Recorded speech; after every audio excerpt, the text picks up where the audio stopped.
Bueno, Dios me los bendiga de una forma especial en esta preciosa mañana.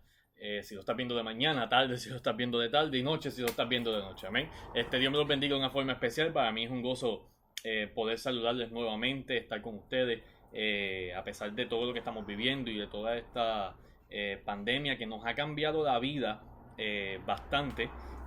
Pero algo sí permanece fiel y es su palabra. Permanece igual, sigue trabajando, sigue cambiando corazones, sigue transformando vida, no importando las distancias, no importando lo que esté pasando a nivel global. El Espíritu Santo sigue obrando de una forma extraordinaria. Amén. Hoy, mis hermanos, quiero traerles un tema que a mi vida me ha ministrado de una forma especial. El tema que quiero trabajar es latidos. Así mismo, latidos. Amén. Cuando nosotros vamos al inicio de la iglesia nos encontramos con cuatro líderes principales. Nos encontramos con el apóstol Pedro, nos encontramos con el apóstol Juan, con Jacobo y con el apóstol Pablo, el nombrado apóstol de los gentiles. Cuando nos encontramos a estos cuatro apóstoles, nos podemos denominar como líderes principales a Pedro y a Juan dentro de lo que es la iglesia en Jerusalén, junto con Jacobo el menor, hermano de nuestro Señor. Estos líderes se encargaron de presentar los fundamentos de la iglesia y presentar nuestra verdadera fe y lo que nosotros creemos acerca de quién es Cristo en medio de nuestras vidas. Inspirados por el Espíritu Santo, escribieron cartas, fueron usados por Dios de una forma extraordinaria, viajaron a diferentes lugares, llevaron el Evangelio, fueron hombres que marcaron la historia, no solamente de la iglesia, sino la historia del mundo completa.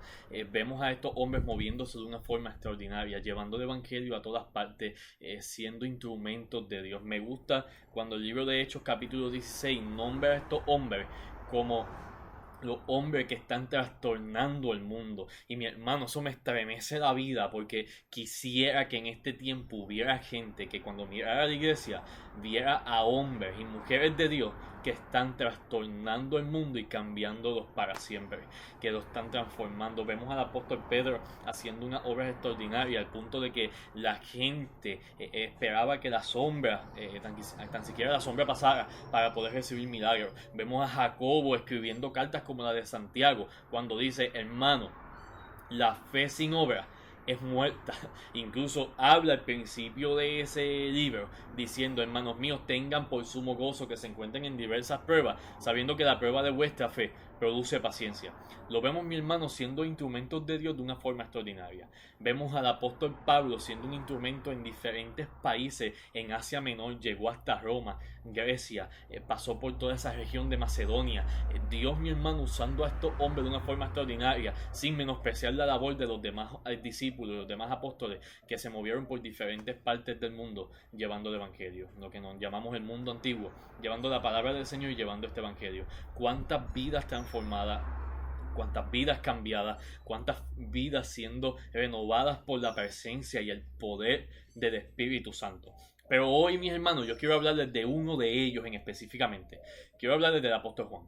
El apóstol Juan, mi hermano, fue uno de los discípulos que el Señor escogió al principio de su ministerio. Allá con su hermano Jacobo estaban en medio de sus labores de pesca en el mar de Galilea, y estos hombres, sin saber que su vida iba a ser transformada y cambiada desde aquel momento, Dios selecciona a Juan, lo denomina como un discípulo y un apóstol de él, y yo creo que Juan no tenía idea de cómo Dios iba a transformar su vida en un antes y un después. Y me gusta porque muchas veces nosotros mismos no nos damos cuenta del poder tan grande que hay cuando nos encontramos con Jesús de Nazaret. Cuando el Señor llega a nuestra vida, nos llama, nos cambia, nos transforma. Tenga en cuenta que nuestra vida tiene un antes y tiene un después.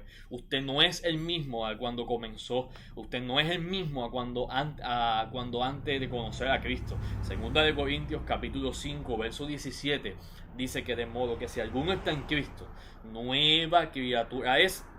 Las cosas viejas pasaron, he aquí que todas son hechas nuevas. Y el Señor llama a Juan, y cuando lo llama, mi hermano, a una encomienda le dice: ven muchacho, sígueme. Comienza un caminar con el Señor extraordinario y Dios comienza a hacer una obra, mi hermano, que trasciende nuestro entendimiento. Y fíjense, mi hermano, que a veces nosotros hablamos de que el Señor solamente escoge a gente pobre, a gente menospreciada, y sí, el Señor escoge ese tipo de personas y también escoge gente rica, gente adinerada. Se cree que la familia del apóstol Juan era una familia que era acomodada, como dice la escritura, una familia acomodada, una familia que tenía bienes materiales que eran de alta sociedad. Incluso se cree que la familia de Juan ayudaba a sostener el ministerio de nuestro Señor Jesucristo. Así que cuando los llama y los selecciona, los llama para cambiar su vida de una forma extraordinaria. ¿Por qué? Porque su estilo de vida cambia por completo.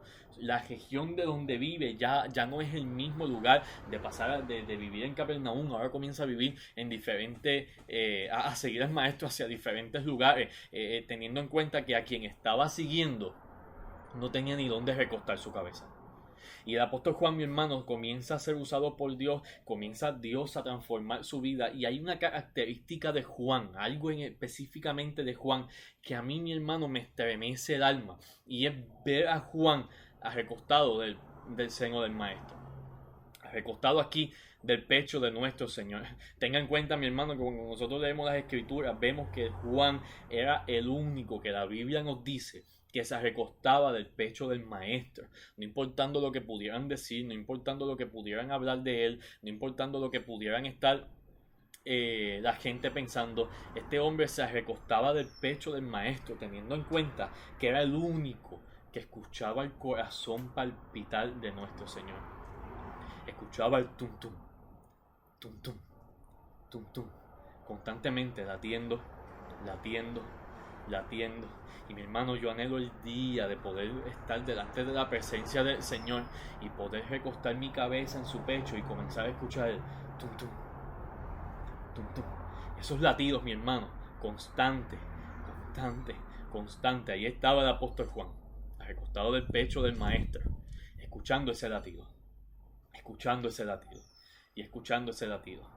Imagínense, mi hermano, el momento en el que nuestro Señor es crucificado, muerto, y Juan pensando en que no iba a volver a escuchar el latir del corazón del Señor. Lo que Juan no sabía es que la obra del Señor apenas comenzaba en aquel momento. Aquello era el inicio de lo que Dios quería hacer en medio de no solamente de la vida de Juan y de los apóstoles, sino de la vida del mundo entero. Dios comenzaba su obra en aquel momento cuando Juan pensaba que no iba a escuchar más el palpitar del corazón de nuestro Señor. Juan no sabía que esto era el comienzo de escuchar los latidos del Señor, no quizás a través de recostar el oído al pecho del maestro, sino a través de la obra del Espíritu Santo. Juan, mi hermano, comienza entonces una travesía donde recibe el poder del Espíritu Santo en Hechos capítulo 2, y Dios comienza a utilizarlo a través de milagros y de la predicación junto con Pedro, y comienza a moverlo por toda la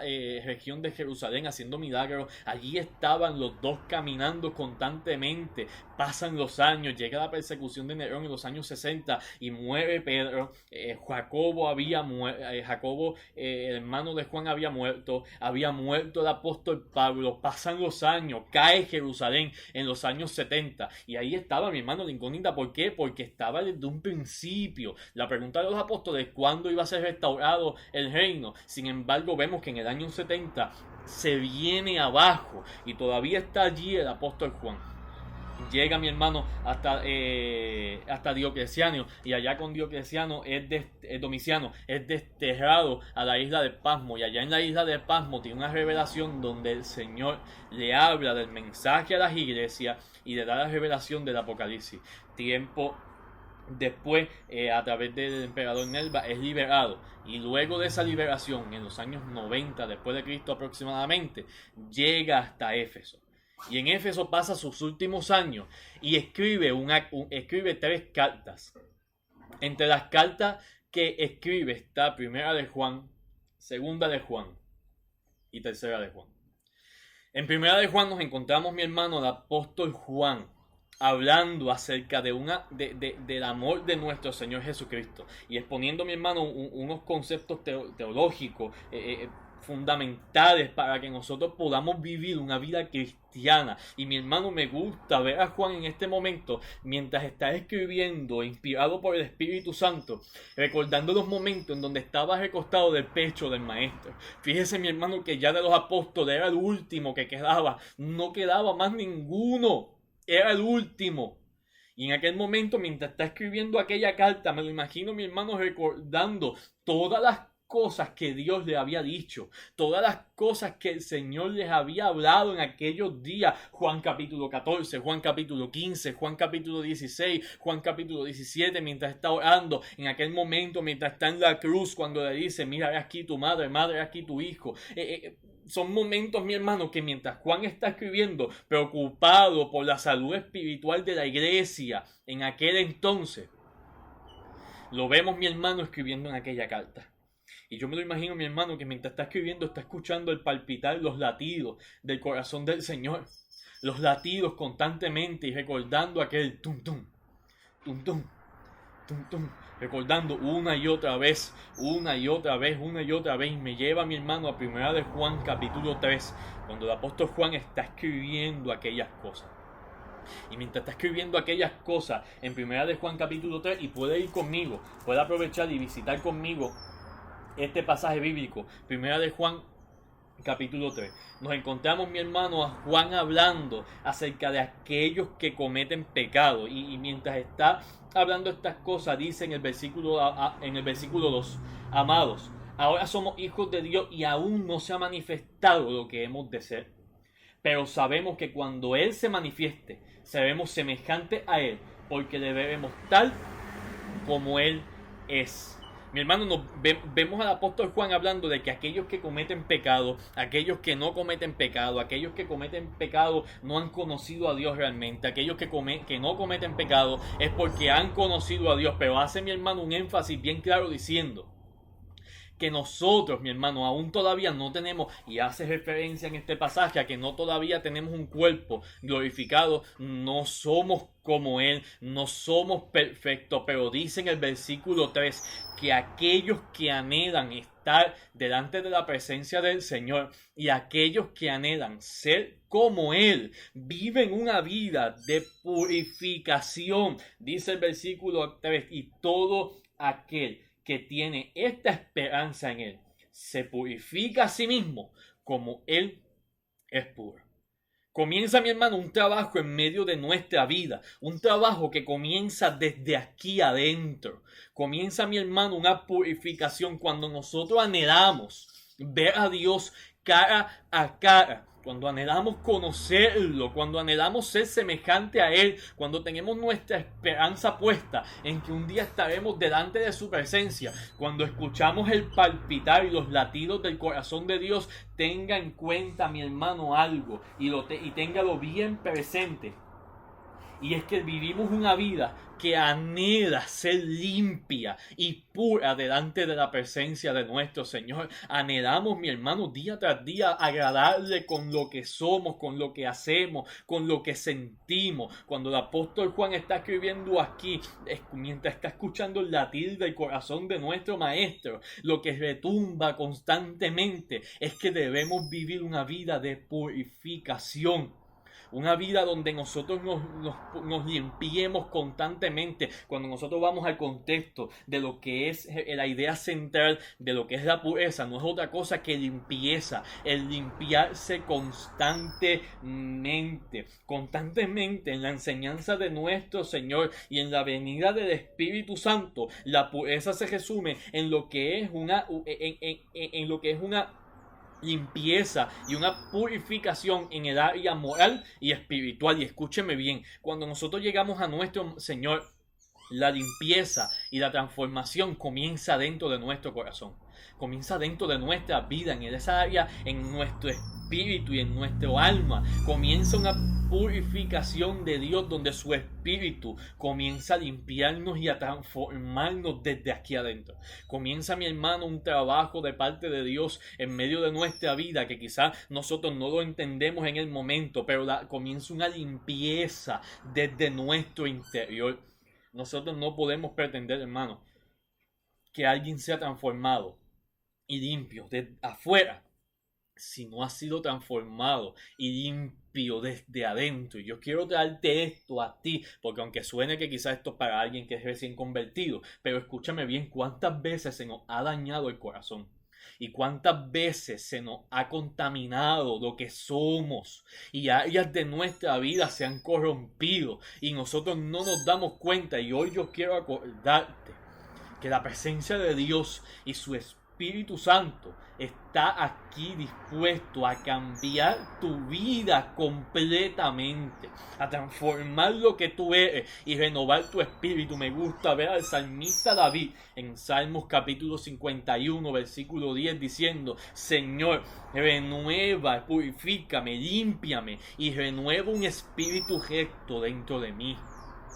La vida, mi hermano, cristiana nos lleva, y el seguir a Cristo nos lleva a que constantemente estemos limpiando nuestra vida y purificándonos constantemente, que nuestro espíritu, nuestra vida, ese yo interior del que habla Pablo en 1 Corintios capítulo 4, cuando dice que nuestro espíritu se renueva día tras día, se purifica día tras día. Mi hermano, es una labor constante en medio de nuestro corazón.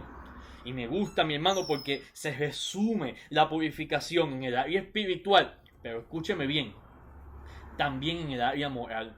Y muchas veces hablamos solamente de la purificación en el área espiritual, pero cuando nos purificamos en el área espiritual, tiene que haber un cambio en nuestra moral. Y nuestra moral debe ir arraigada a lo que es la conducta de un creyente. Dice la palabra, dice el significado de la moral. Es algo relativo a las acciones de una persona desde el punto de vista de su obrar en relación a su vida individual y sobre todo colectiva. En otras palabras, es una perspectiva de la vida dentro de nuestro interior que no solamente nos afecta como individuos, sino que afecta nuestro entorno y la comunidad en la que nos encontramos. Afecta a nuestra familia, afecta también nuestra iglesia, afecta nuestra sociedad, afecta en nuestro trabajo. Escúchame bien, hermanito querido. Cuando nosotros trabajamos una vida de purificación y de limpieza, no es solamente dentro de nuestro interior donde el Espíritu Santo solamente puede entrar y transformar nuestro corazón y transformar nuestra vida, sino también que la purificación que hay dentro de nuestro corazón también purifica nuestro entorno. Y tanto tiene que haber un cambio en el interior como también tiene que reflejarse un cambio en el exterior. Tiene que ir de la mano. Yo no concibo a alguien que dice ser limpio y puro delante de la presencia del Señor, pero que también maltrata a su hermano. Y escúcheme bien, esto no se basa en lo que nosotros sentimos. ¿Por qué? Porque parte de lo que es la moral es que la moral se basa en la conciencia y no en nuestros sentidos. La moral no se basa en cómo yo me siento hoy, y por cómo yo me sienta hoy yo voy a tratar a los demás. La moral es algo que va a una convicción dentro de nuestro corazón y dentro de nuestra vida, que va más allá de cómo nosotros nos podamos sentir. Quizás hoy tú no sientes tratar bien a alguien, pero mi conciencia y mi convicción y mi relación con el Espíritu Santo me lleva a que yo ame y trate bien a los demás. Esto, mi hermano, va de la mano a que cuando nosotros queremos ser hijos de Dios y caminar conforme a la voluntad de Dios, caminamos, mi hermano, con un corazón purificado y también, mi hermano, trabajando la justicia. Cuando nosotros hablamos, mi hermano, de lo que es la justicia, hablamos de una rectitud de conducta que se ajusta a las condiciones de una relación determinada. Cuando hablamos, mi hermano, de justicia en arroz y habichuela, mi hermano, se trata, mi hermano, de trabajar y de vivir una vida donde se manifieste la fidelidad y donde seamos, mi hermano, conscientes del bienestar de los demás. Cuando nosotros, mi hermano, vamos a lo que es una vida de un creyente, yo no puedo imaginar, mi hermano, a alguien que dice seguir a Cristo y que no piense en el bienestar de otros, que no trabaje para que otros también sean beneficiados. Cuando nosotros nos vamos, mi hermano, lo que dice el Pentateuco, cuando vamos, mi hermano, a la ley judía, ley, mi hermano, que fue dada a Moisés allá, lo vemos desde el libro de Éxodo, Números, Levítico, Deuteronomio. Cuando nosotros, mi hermano, nos encontramos con lo que son las leyes establecidas por Dios, no eran otra cosa. La mayoría, cerca de un 70, un 80% de todas estas leyes van, mi hermano, van atacando a una conducta donde nosotros tengamos una justicia social con los demás. Tanto en el área económica, política, militar, judicial. Cuando vamos a la ley judía y vemos todo ese montón de leyes que hay, no es otra cosa, mi hermano, para agradar a Dios y agradar y trabajar para el bienestar de mi prójimo y de la gente que está a mi alrededor. La palabra justicia, cuando nosotros vemos el contexto original de cuántas veces fue usada en el Antiguo Testamento, vemos que fue utilizada en el tono de salvación, vindicación, bondad y misericordia. Y esta me gusta, mi hermano, los hechos poderosos y estupendos de Dios. Los hechos poderosos de Dios. Va, mi hermano, desde lo que es la salvación, vindicación, bondad y misericordia. Y de los hechos de nuestro Señor. Cuando vamos, mi hermano, a una persona que dice seguir a Cristo, es pura de corazón para el área espiritual y también para el área moral. Y eso, por consiguiente, también afecta su entorno para ser personas justas. El hermano Juan, en 1 de Juan capítulo 3, dice en el versículo 7, hijito, nadie os engañe. El que hace justicia es justo como Él es justo. Cuando nosotros, mi hermano, vemos cómo la justicia es presentada a raíz de todo lo que es la palabra del Señor, desde el Génesis hasta el Apocalipsis, habla de cómo los profetas se levantaban y condenaban la injusticia social que había dentro del pueblo, el pueblo que era de Dios trabajando injustamente con los pobres, con los necesitados. Y los profetas se paraban y comenzaban a hablar acerca de un arrepentimiento y una restauración de la justicia, cosa, mi hermano, que no cabe en la lógica y es condenado el hecho de que nosotros pensemos que por algún ritual religioso podamos restaurar lo que la injusticia que hemos cometido a través de nuestra vida. Cuando nosotros queremos restaurar la injusticia que hemos cometido, tenemos que hacerlo, mi hermano, a través de hechos y de un arrepentimiento y una restauración de la justicia. Usted no puede, mi hermano, pretender pedir perdón por haber hecho algo y perdóneme porque quizá la palabra suene fuerte, pero usted tiene que entender bien esto. Usted no puede pretender el hecho de que si yo cometí injusticia con mi hermano, con gente que quizás no conoce a Cristo, usted pretende que simplemente se arrepiente y que ya con eso usted es una persona justa. Usted se arrepiente y tiene que comenzar una conducta donde se restaure una vida de justicia hacia la gente que me rodea. La justicia, mi hermano, como dice el profeta Amós, tiene que ser, mi hermano, como las aguas y como corriente impetuosa. Tiene que ser natural. Nosotros, mi hermano, cuando estamos arraigados, cuando hemos sido purificados, tanto en el área espiritual como también en el área moral, la justicia es algo que nosotros no lo hacemos forzado, sino que lo hacemos fluido, mi hermano, porque ya es algo natural en nosotros. ¿Por qué? Porque, mi hermano, todas las relaciones de la cual la palabra del Señor habla acerca de la justicia se resumen a través de Jesús de Nazaret. todas, mi hermano, todas las relaciones y todas las cosas que hablan acerca de la justicia se resumen a través de Jesús de Nazaret. Y cuando nosotros hemos aceptado a Cristo como nuestro Salvador y como nuestro transformador, nuestro Redentor, lo hemos aceptado en medio de nuestra vida. La pureza es algo que seguimos, la justicia es algo que practicamos por naturaleza. Lo hacemos porque nace del corazón, porque nace de una vida de alguien que está amarrado con Cristo en la cruz del Calvario, que está amarrado con Jesús en la cruz del Calvario. Pero tenga presente algo. Todo esto de la purificación, de vivir una vida de santidad purificada, y todo lo que se trata de trabajar en justicia para los demás, nace de lo que es el amor a nuestro Señor. Nosotros le amamos porque Él nos amó primero. Y dentro de todo esto, la base es el amor. Para nosotros poder trabajar y vivir una vida en pureza, en purificación, y una vida de justicia hacia la gente que me rodea, tenga en cuenta que el amor tiene que estar presente. Nosotros sin amor no podemos esto y no podemos hacer esto. Y fíjese que el mensaje que el Señor le da a la iglesia de Éfeso a través del mismo apóstol Juan es que eres bueno en todo y recto en todo, pero has dejado algo. Has dejado el primer amor. Lo has dejado.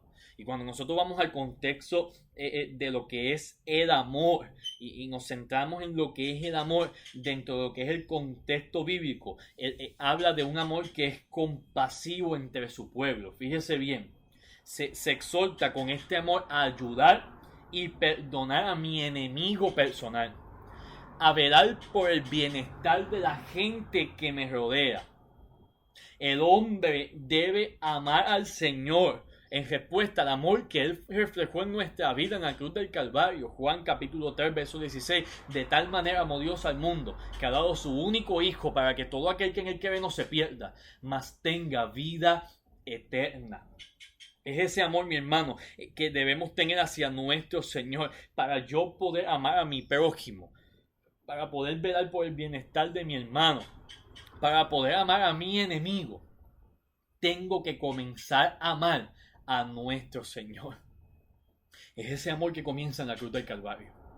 Cuando nosotros, mi hermano, hemos tenido un encuentro con Jesús, hemos tenido un encuentro con Cristo, nuestra vida comienza a experimentar un amor que nuestra mente no puede entender. Y nosotros, mi hermano, comenzamos una vida de entrega total. Es un amor total, pleno, rendido delante de la presencia del Señor, y que se expresa en servicio, obediencia y reverencia. Es una vida, mi hermano, que nos entregamos por completo. Es una vida, mi hermano, donde nos entregamos en espíritu, alma y cuerpo. Cuando vienen delante de la presencia del Señor, allá en el libro de Mateo, llegan donde el Señor le preguntan, queremos que nos responda esto: ¿cuál es el mayor mandamiento de todo? Jesús le dice: amarás a Dios con toda tu fuerza, con toda tu mente, con toda tu alma, con todo tu espíritu, y amarás a tu prójimo como a ti mismo. Esto comienza en la cruz del Calvario, mi hermano. Comienza con un amor en la cruz del Calvario. Comienza, mi hermano, con una transformación en la cruz del Calvario. El apóstol Pablo dijo en Gálatas capítulo 2, versículo 20: con Cristo estoy juntamente crucificado, y ya no vivo yo, ahora vive Cristo en mí. La vida que ahora yo puedo vivir en la carne, la vivo en la fe del Hijo de Dios, el cual me amó y se entregó a sí mismo por mí. Es una vida, mi hermano, que comienza en la cruz. El amor, mi hermano, que nosotros experimentamos en la cruz del Calvario. Fíjese que Jesús llegue cuando le hacen esta pregunta. Él no contesta para abolir la ley. No, mi hermano querido, no. Él contesta para que se cumpla lo que dice la ley, donde la ley me establece que yo debo vivir una vida de justicia, de purificación y de amor hacia el prójimo.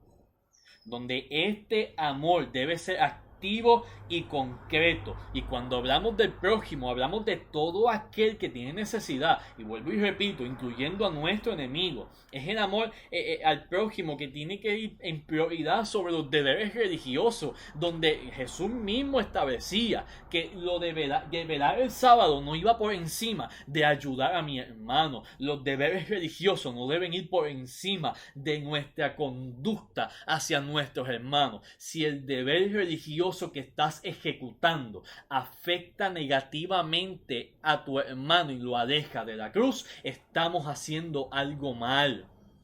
Nuestro deber religioso debe encontrar a la gente a la cruz del Calvario. Ahora bien, la cruz, cuando te encuentras con ella, ¿te acercas más o te alejas más? ¿La repudias o la amas? No hay un neutro en la cruz del Calvario. No hay un neutro. O la repudias o la abrazas. Y nuestra conducta debe, mi hermano, provocar un cambio en el corazón de la gente, donde la gente tenga un encuentro con la cruz del Calvario. Es ese amor que nosotros encontramos en nuestro Jesús, en nuestro Maestro. Debe ser un amor de entrega total y sin reserva. Es un amor, mi hermano, que como dice el apóstol Pablo en 1 Corintios 13, que todo lo puede, no tiene envidia, no se envanece, no busca lo suyo propio, sino que busca seguir al Señor y amar a Dios sin reservas. Y amar a Dios sin reserva. Es este amor que transforma corazones. La enseñanza de nuestro Maestro señala este amor, señala el amor universal e infinito hacia todos los creyentes. Y se resume en la muerte y resurrección. Cuando a través de la muerte y la resurrección de nuestro Señor nos da una esperanza de redención hacia nuestras vidas. Mi hermano, tenemos que volver de nuevo a la cruz. Tenemos que volver de nuevo a encontrarnos con la gracia y la misericordia de nuestro Señor Jesucristo en la cruz del Calvario. El apóstol Juan escribía todas estas cosas y ya con esto cierro. El apóstol Juan resumía todas estas cosas y las hablaba. ¿Por qué? Porque él escuchaba los latidos del corazón de Dios, y los latidos constantemente del corazón de Dios te va a llevar a purificar tu vida espiritualmente y moralmente. Te va a llevar a practicar justicia con los demás y te va a llevar a amar incondicionalmente. He aprendido que cuando alguien se encuentra con Cristo, lo sigue, lo busca. Cuando alguien se ha encontrado con Jesús de Nazaret, lo busca. Mi hermano, si hay alguien que puede hablar acerca de esto, es el apóstol Juan. Lo vemos en Lucas capítulo 9, cuando llegan donde los samaritanos, y los samaritanos le niegan la hospitalidad. Y llega y se para Juan frente a Jesús y le dice: Señor, si tú quieres, oramos para que descienda fuego como Elías y consuma a toda esta gente. El Señor los mira y le dice: no, espérate. Ustedes no están entendiendo bien este espíritu. Ustedes no están entendiendo bien esto. Es chocante como alguien que estaba recostado del pecho del Maestro simplemente estaba ahí, pero no había entendido el latir del corazón del Señor. No había entendido ese tum tum, tum tum, tum tum, que nos lleva a una vida de pureza. Nos lleva a una vida de santificación. Nos lleva a una vida de justicia y una vida de amor a Dios y al prójimo. Juan sabía muy bien. Mientras Juan estaba escribiendo estas cosas, se acordaba, mi hermano, de los momentos en donde hablaba estas cosas. Y escuchaba de nuevo el palpitar del corazón, pero ahora lo entendía, porque tenía el Espíritu Santo en medio de su vida. Y era el Espíritu Santo el que le hacía entender las palabras de nuestro Señor. Le hacía entender las palabras de nuestro Maestro. El anciano del cual el mismo apóstol Juan se hace llamar, habla acerca del amor desde otra perspectiva completamente. Y comenzaba a entender que el amor que encontramos en la cruz del Calvario nos lleva a una entrega total al Señor. Y como dice el mismo Juan en 1 Corintios capítulo 3, a entregar nuestra vida aún por nuestros hermanos. Filipenses capítulo 2 versículo 5 dice: hermanos míos, tengamos este mismo sentir que tuvo también Cristo, que siendo en forma de Dios no estimó el ser igual a Dios como algo que aferrarse, sino que se despojó a sí mismo, tomando forma de siervo y hecho semejante a los hombres, y estando en la condición de hombre se humilló hasta la muerte, y muerte de cruz. La vida cristiana, mi hermano, tiene que ir amarrada a una convicción donde no nos dejemos llevar por nuestros sentimientos y nuestras emociones para ejecutar la vida de pureza, la vida de justicia y la vida de amor. Es tiempo, mi hermano, de que comencemos a escuchar el latir del corazón de Dios. Cuando estás allí amarrado a la cruz del Calvario, crucificado juntamente con Él, puedes escuchar de fondo cómo su corazón sigue latiendo y sigue latiendo, diciendo que yo no he venido a condenar al mundo, sino a que el mundo sea salvo por la cruz. Volvamos, mi hermano, a escuchar el latir del corazón de Dios. Volvamos, mi hermano, a escuchar el latir del corazón de nuestro Maestro. Volvamos, mi hermano, a abrazar la cruz del Calvario y a vivir una vida donde ame a Dios y ame también a mi prójimo. Cuando amo a Dios y amo a mi prójimo, no se me va a hacer difícil vivir una vida de pureza, limpieza, de santidad delante de Dios y una vida de justicia hacia mis hermanos. No se va a hacer difícil. Va a pasar como dice el profeta Amós en el capítulo 5, versículo 24. Corre el juicio como las aguas y la justicia como impetuoso arroyo. Dejemos, mi hermano, que la pureza, la justicia y el amor fluya en medio de nuestra vida como un río impetuoso, natural, que no hay quien lo detenga y que sacie la sed de un mundo que está esperando la salvación y la sangre del Cordero inmolado. Padre, bendice la vida de aquellos que escuchan esta palabra. Cambia el corazón de aquellos que necesiten una transformación. Y te pido, Dios mío, que esta palabra quede arraigada en nuestros corazones y que la pongamos en práctica. En el nombre de Jesús. Amén. Amén y amén. Dios me los bendiga mucho. Dios me los guarde. Recuerde compartir esta palabra con otros y que siga siendo de bendición.